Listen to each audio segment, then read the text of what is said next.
नहमदुहु व नसल्ली व नसल्लिमु अला रसूलिल करीम अम्मा बाद फ़अऊज़ु बिल्लाहि मिनश्शैतानिर रजीम बिस्मिल्लाहिर रहमानिर रहीम।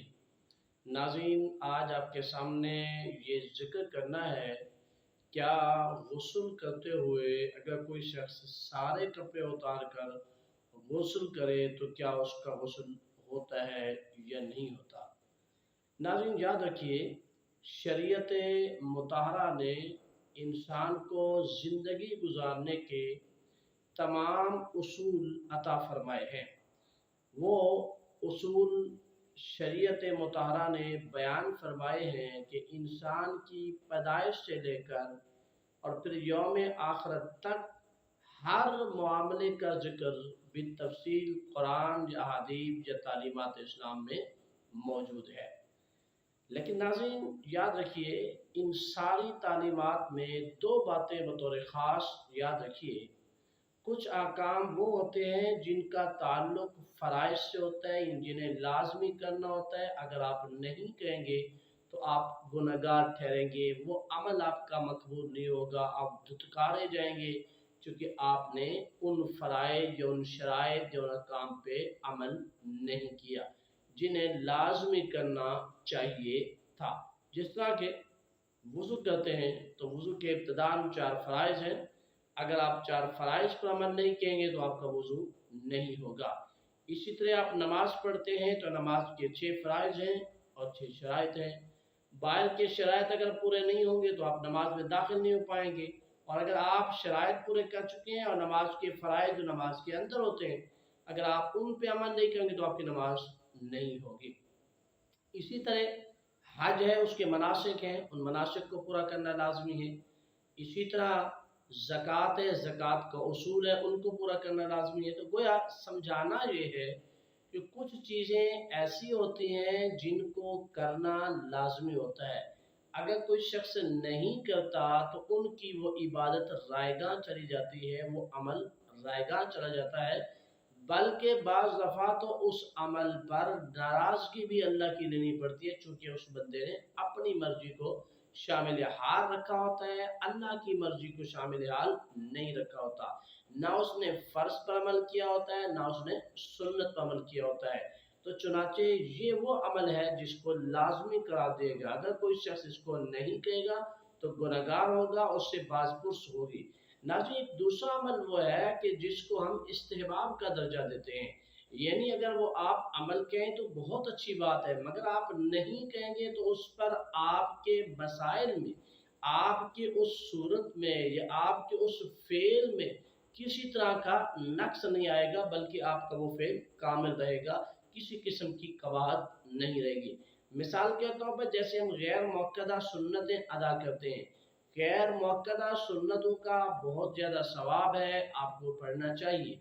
मगर किसी वजह से किसी ने गैर मुअक्कदा सुन्नत को तर्क कर दिया है, सिर्फ उसने फ़र्ज अदा कर लिए हैं, जैसे असर के अंदर है, तो उस पर वो शख्स गुनहगार नहीं होगा, चूँकि ये गैर मुअक्कदा सुन्नतें थी।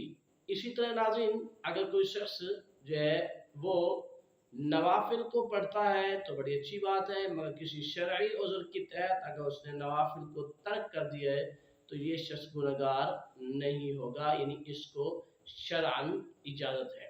तो इसको कहते हैं मुस्तहब अमल, यानी जिसको इस्लाम ने पसंद किया हो, इस्लाम के अंदर मानने वालों ने पसंद किया हो, सहाबा ने पसंद किया, अहले बैत या अतहार ने पसंद किया, या फिर उम्मत का इजमा उसी पर रहा, या फिर किसी को कियास किया गया, तो इन चीज़ों को अगर किया जाए तो इस पर शरीयत गिरफ्त नहीं करती, बल्कि इसको मुस्तहसन अमल करार दिया गया है, यानी अच्छा अमल है।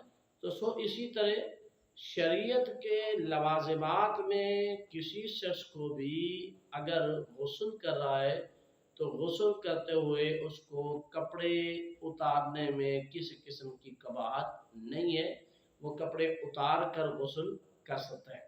असल कपड़े पहनने की वजह क्या थी? वजह ये थी कि पुराने ज़माने के अंदर वाशरूम का, गुस्लखाने का निज़ाम नहीं था। लोग जो है अपनी क़ज़ाए हाजत के लिए भी बाहर जो है चले जाते, मैदानों की तरफ चले जाते और दूर दूर जाके वो अपनी क़ज़ाए हाजत पूरी करते थे। तो اس لیے اس زمانے کے اندر جن لوگوں کو غسل کرنا ہوتا تو وہ کپڑا باندھتے، چادر باندھتے، اس کے بعد وہ جا کے غسل کرتے۔ لیکن چونکہ اس زمانے کے اندر ایسی صورتحال ہے کہ لوگ اپنے کمرے میں کھڑے ہو کے، یعنی واش روم میں کھڑے ہو کر وہ غسل کر سکتے ہیں، پردے کے نظام ہے، کوئی ان کو دیکھنے والا نہیں ہے، تو لہٰذا اس صورت میں وہ اس غسل خانے میں نہا سکتے ہیں بغیر کسی کپڑے کے۔ ان کا غسل جائز ہے، برقرار ہے، کسی قسم کی قباحت نہیں ہے، حتیٰ کہ اس غسل سے پہلے جو اس نے وضو کیا تھا اس وضو سے وہ نماز ادا کر سکتا ہے، قرآن کی تلاوت کر سکتا ہے، کوئی حرج نہیں ہے۔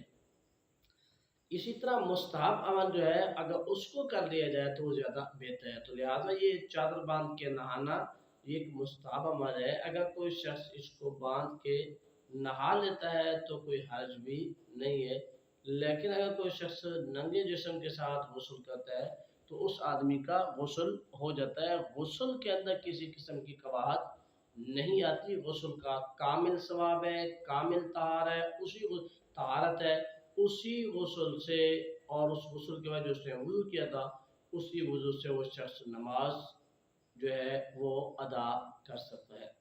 تو خلاصہ کلام یہ ہے کہ اگر کوئی حکم، کوئی عمل جو ہے وہ فرائض کا درجہ رکھتا ہو تو اس کو لازمی کیا جاتا ہے، کوئی استحباب کا درجہ رکھتا ہے تو اس کو مستحب قرار دیا جاتا ہے۔